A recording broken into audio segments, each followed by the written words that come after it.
thing I would say, we don't predict the future. There's actually a master's degree in this space, and it's about helping businesses and organisations anticipate what might impact them in the future. So it's actually challenging their assumptions, their beliefs, and even their values.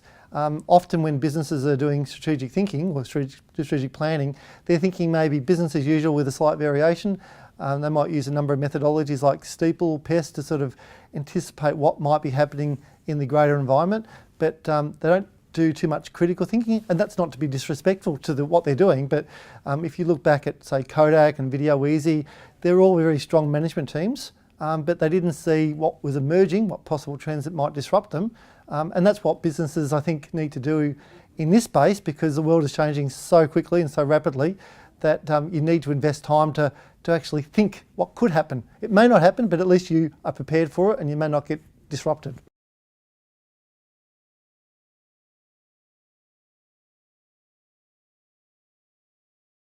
I think the first question you need to ask about the future is how far into the future are you thinking? If you're talking about next year, probably not that much change. If you're thinking about 5 years, you might see a lot more change. If you looked at, say, 10 years, you might say, well, what impact is peer-to-peer lending going to have?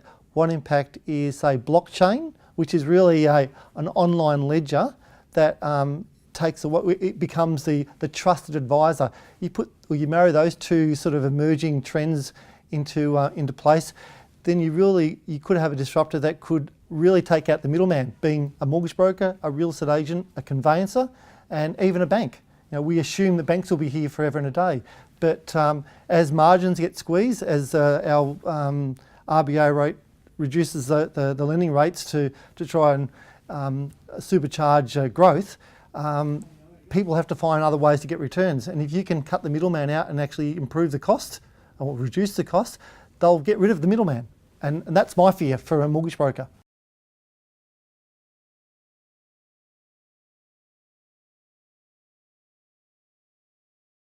I think the way people gather information will continue to change rapidly. I think if you look at the emerging generation, the Z generation, my children's generation, they're immersed in technology. They just take that as normal.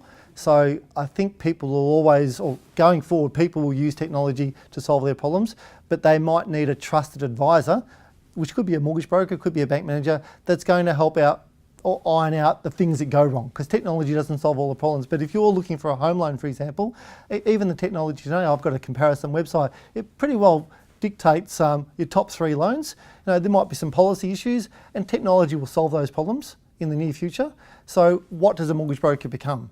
And is it a mortgage broker, or are you facilitating, helping that person find the right property, making sure that the loan that they've chosen goes through smoothly? So the role might change.